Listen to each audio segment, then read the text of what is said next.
DM साहब को ज्ञापन देने आए थे? जी, मैं डीएम साहब के पास अपनी फरियाद लेकर के आई हूँ कि रोज प्रतिदिन में मुझे मानसिक रूप से टार्चर किया जा रहा है। मेरे परिवार के खिलाफ में षड्यंत्र रचा जा रहा है, मेरे खिलाफ में षड्यंत्र रचा जा रहा है। और ये षड्यंत्र के सूत्रधार जो है वो आदरणीय हमारे पूर्व सांसद सुब्रत पाठक जी, जिन्होंने हमारे गेस्ट हाउस को लेकर के हमें ये कहा कि हम भूमाफिया हैं। मैं आप सब लोगों को ये बात को अवगत करा देती हूँ कि हमारी जितनी भी जमीनें हैं 35-40 बीघे से ज्यादा जमीन नहीं, और जिसमें हम मेरे खुद के नाम पे सिर्फ 3 बीघे जमीन है, और 3 बीघे जमीन वाली महिला कैसे भूमाफिया हो सकती है? और 35-40 बीघे की जमीन में हम मेरे ससुर साहब, मेरी सासू माँ, मेरे हस्बैंड और मेरे देवर देवरानी 6 लोग आते हैं। इतनी सी जमीन में कैसे लोग भूमाफिया हो जाते हैं? जो ये बड़ा उससे कह रहे हैं कि चपुन्ना के भूमाफिया।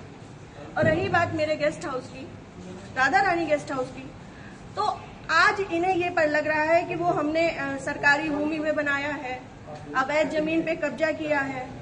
तब क्यों नहीं लग रहा था जब 5 साल से उसी में दावतें खा रहे थे, भारतीय जनता पार्टी की मीटिंगें कर रहे थे, हमारा पैसा खर्च करवा रहे थे, रोज मीटिंगें हो रही थी, तब क्यों नहीं ये आपको लग रहा था? आप पूर्व सांसद के ऊपर एक आरोप लगा रहे हैं। बिल्कुल, आप भी बीजेपी के कार्यकर्ता? मैं बीजेपी की कार्यकर्ता हूं और बीजेपी में ही काम करती हूं शुरू से लेके लास्ट तक, जब तक मेरा जीवन मुझे अलाउ करेगा, जब तक ये कन्नौज के नेता मुझे सहज भारतीय जनता पार्टी में रहने देंगे, तब तक मैं भारतीय जनता पार्टी की ही सदस्य हूँ।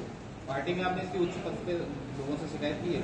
मैंने ये इस विषय के बारे में यहाँ से लेके प्रदेश अध्यक्ष तक को सबको सारी बातें पता है, और आज से नहीं पता है, ये पिछले 2 सालों से पता है।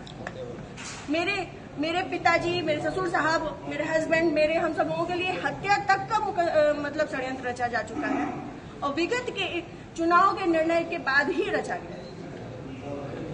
पिछली 4 जून को रिजल्ट आया है, पिछली 3 जून को ये हमारे गांव गए थे। हमारे गांव जाकर के इन्होंने, हमारे राइवल्स हैं जो, उनके घर जाकर के इन्होंने 2 घंटे की बैठक रखी जिसमें षड्यंत्र रचा गया। और उसके बाद ही उसी दिन इनके एक प्रमुख कार्यकर्ता कहिए, चमचे कहिए, कुछ भी कहिए, वो जीतू त्रिपाठी, उन्होंने मेरे ससुर साहब को फोन किया, जिसकी मैं रिकॉर्डिंग आप सबको भेजूंगी और चाहूंगी कि मीडिया में आप चलाएं।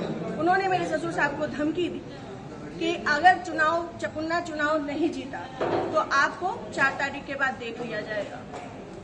उसके बाद से ये सारा षड्यंत्र रचा गया। क्या चुनाव हरवाने में आपका भी श्रेय जाता है? मैं भारतीय जनता पार्टी तरीके से वो आरोप लगा रहे हैं क्या? वो कुछ भी कहे, वो तो ये भी कह रहे हैं कि भाई नेहा त्रिपाठी ने 20 लाख रुपए ले लिए थे सपा से। वो तो उनका मुंह है, कुछ भी कह सकते हैं। पर मैं भारतीय जनता पार्टी की कार्यकर्ता हूँ, और सभी लोग सोशल मीडिया जानते हैं, चलाते हैं, सभी लोग मेरी आईडी में देख सकते हैं कि मैंने किस तरीके से काम किया है। मैं सुब्रत पाठक के लिए काम नहीं करती, मैं भारतीय जनता पार्टी के लिए काम करती हूँ। आपने प्रशासन और पुलिस से शिकायत की इस बारे में? जी, मैंने पिछली 25 तारीख को प्रशासन पुलिस से शिकायत की थी, जिसमें सीओजी की टीम गठित है, और अभी तक कोई भी पकड़ा नहीं गया है। क्या मानती है पुलिस, प्रशासन और पुलिस दोनों लापरवाही कर रहे हैं? संभवतः हो सकता है, क्योंकि जिस हिसाब से अब दिन बीतते जा रहे हैं तो मेरा भी सब्र का पैमाना टूटता जा रहा है, और मुझे, मेरे परिवार को बहुत ज्यादा खतरा है इन लोगों से जो हमारे दुश्मन हैं। क्योंकि सुब्रत पाठक जी ने, हमारे जो राइवल्स हैं, सभी आजीवन कारावास के मुजरिम हैं। सभी आजीवन कारावास के मुजरिम हैं। मैंने इसमें लिख के भी दिया है, संदीप तिवारी, प्रदीप तिवारी, मनोज अग्निहोत्री, ये बलात्कारी केस के और आजीवन कारावास, गैंगस्टर, इन पे सब तरीके की धाराएं लग चुकी हैं इनमें, ऐसे लोगों के साथ में। और जिसको इन्होंने हम लोगों की सुपारी दी है, अखिलेश यादव उर्फ छक्की, वो इनकी, हाँ, यहाँ ठटिया का ही निवासी है, गांव झहुआ है उसका।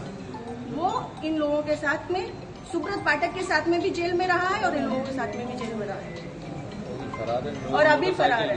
और इन लोगों की मोटरसाइकिल भी उनके पास है, अभी तक वो भी बरामद नहीं है।